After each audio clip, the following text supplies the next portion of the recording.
में आपका स्वागत है। आज एनआईएस डीएलएड जो 18 माह का है उस केस संबंधी अपडेट लेकर आए हैं। तो आप देखिए यहाँ पर जो एनआईएस डीएलएड से संबंधित जो भी अभ्यर्थी हैं सबसे ज्यादा जो है आपको उत्तराखंड जो विश्वनाथ वर्सेस उत्तराखंड सरकार के चल रहा है और इसका डेट नहीं मिला है। इस केस नंबर आपको 49/61/2024 है। इसका अभी तक इस डायरी नंबर से केस का अभी शो नहीं कर रहा है, लेकिन ऐसा नहीं है कि एनआईएस डीएलएड संबंधित सुप्रीम कोर्ट में एक ही केस है। इसके भी आपको ऐसे 2 केस और यहाँ पर है जो इसका डेट मिल चुका है। बहुत बड़ा खुशखबरी की बात है कि 2 केस जो है आदर्श श्रीवास्तव वर्सेस यूपी आपको यहाँ पर है 16/788/2024। इसका डेट आपको 24 सितंबर को मिल चुका है सुप्रीम कोर्ट से। आप इसको ऐसे सुप्रीम कोर्ट केस स्टेटस में चेक कर सकते हैं। ऐसे बहुत सारा जो है इस केस में एसएसएलपी में बहुत सारे लोग ऐसे टैग हुए हैं और ये बहुत बड़ा खुशखबरी की बात है कि केस पर सुनवाई होगा। जब डेट मिला है तो सुनवाई होगा, क्योंकि सुनवाई होगा तभी आपको पता चलेगा कि सुप्रीम कोर्ट में जो पिछले बार जो कमेंट हुआ है उसका क्या मतलब इसका रिजल्ट आएगा।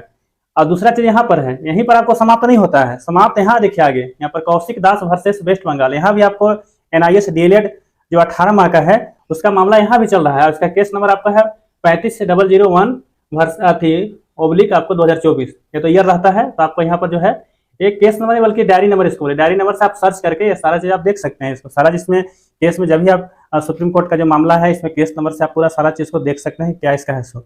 तो सबसे बड़ी चीज है कि केस तो देखना अलग चीज है, लेकिन कोई भी अगर आप इसमें स्टूडेंट हैं, अगर एनआईएस डीएलएड से संबंधित हैं, अभी देखिए झारखंड का ही मामला उसी तरह से है। झारखंड में अभी कुछ नहीं हुआ। झारखंड में इसके बाद बहाली नहीं हुआ था। जब बहाली नहीं हुआ तो मामला नहीं यहाँ पर चल रहा है। जैसे मान लेते हैं कि अभी ऐसे 2024 में आपको ऐसे जेटेट का मतलब यहाँ पर विज्ञापन आ चुका है। जब जेटेट का जब विज्ञापन आ गया है तो बहाली होगा ही। जेटेट इसमें जो लोग बहुत सारे लोग जब भर रहे हैं, फॉर्म जब अप्लाई कर रहे हैं, परीक्षा भी लिखेंगे और पास भी कर जाएंगे। जब पास होंगे, जब फिर विज्ञापन आएगा नया, तो विवाद उस समय खड़ा होगा। जब वैकेंसी भरेंगे और सरकार उसमें अगर बोले कि नहीं हम जो एनआईएस डीएलएड का जो 18 माह का है उसका नहीं लेंगे, तो फिर यहाँ पर स्टूडेंट क्या करेंगे? फिर ऐसा मूव करेंगे सुप्रीम कोर्ट की ओर, क्योंकि हाई कोर्ट तो जाना नहीं है। क्योंकि इसका जो केस का जो मतलब इस मैटर को जो है एनआईएस डीएलएड जो 18 माह कह करके जो इसको बाहर किया है, 2 वर्षा जो डीएलएड है चाहे टीचर ट्रेनिंग है उसे बाहर किया है, तो फिर इसको जाना पड़ेगा सुप्रीम कोर्ट। इस तरह से मामला बहुत सारे स्टेट में आ रहे हैं। जहाँ जहाँ बहाली शुरू हो रहा है वहाँ इस तरह से शुरू हो रही है। तो झारखंड में भी ऐसा शुरू होगा, क्योंकि झारखंड में मौका ही नहीं मिला अभ्यर्थी को वहाँ सुप्रीम कोर्ट जाने के लिए। तो मौका तो मिलने का अवसर आ गया, क्योंकि जेटेट आ गया है। जेटेट में सबको भरना भी है, भरिए आप लोग और उसके बाद पास भी कीजिए। अब फिर आपको तब तक यहाँ 2 केस इधर है लगा हुआ है, या 3 केस है। इसका तो डेट नहीं मिला है। विश्वनाथ वर्सेस उत्तराखंड का कभी डेट नहीं मिला है, लेकिन कौशिक दास वर्सेस वेस्ट बंगाल का जो है कि डेट मिल चुका है। इस केस का जो 1 अक्टूबर को है, टाइम भी है। और आदर्श श्रीवास्तव वर्सेस यूपी जिसका 16/788/2024, इसका आपको 23 सितंबर का है। मतलब ऐसा नहीं कि सुप्रीम कोर्ट में एनआईएस डीएलएड का केस बंद है, चल रहा है। स्टेट बाय स्टेट चल रहा है। सारे स्टेट में इस तरह से मामले आएंगे, बहाली होगा। क्योंकि ज़्यादा बहाली तो आपको ऐसे राज्य स्तर पर ऐसे टीचर की होती है। वहाँ पर जब मामला जब खराब होता है और जब खराब होगा तो वो सीधे सुप्रीम कोर्ट ही जाएंगे लोग, और सुप्रीम कोर्ट जा करके वो रिव्यू पिटीशन डालेंगे। और बहुत सारा मामला इसमें है, बहुत सारा ऐसा मामला नहीं है।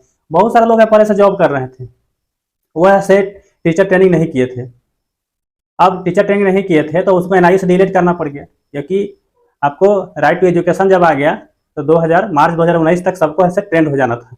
अब ट्रेंड हो जाना था तो अब दूसरा कोई ऑप्शन नहीं था। एनआईएस डीएलएड जो सरकार जारी किया निजी स्कूल और सरकारी स्कूल दोनों के लिए, तो जारी हुआ तो सब लोग कर लिए। तो ऐसा थोड़े है कि जब वो नौकरी कर रहा है तो उसको जॉब से हटा दिया जाएगा, नहीं हटेगा। सबसे आपका मजबूत पक्ष तो यहीं पर है कि जो पहले से सरकारी जॉब कर रहे हैं और एनआईएस डीएलएड से उनका ऐसे क्या हो गया, मतलब कि ट्रेनिंग कंप्लीट हो गया, तो सरकार उसको वैलिड मान रही है। तो फिर आप कंपटीशन परीक्षा में जब आप उसको फिर मान लेते हैं, कोई सपोज दैट की उदाहरण कि कोई भी अगर सरकारी कर्मी जो 1 to 5 से टीचर बना हो, अब एनआईएस डीएलएड से वो ट्रेनिंग कंप्लीट कर लिया, फिर वह 6 to 8 का टीचर बनेगा, तो उसको रोक तो नहीं सकता है कि तुम नहीं बन पाएगा। क्योंकि शिक्षक नियमावली में पहले से भी ऐसा नियम है कि जो 1 to 5 उनका जो वेतन अपग्रेडेड होगा वो 6 to 8 में जाएंगे। तो मामला तो यहीं पर उलझ गया। एक के लिए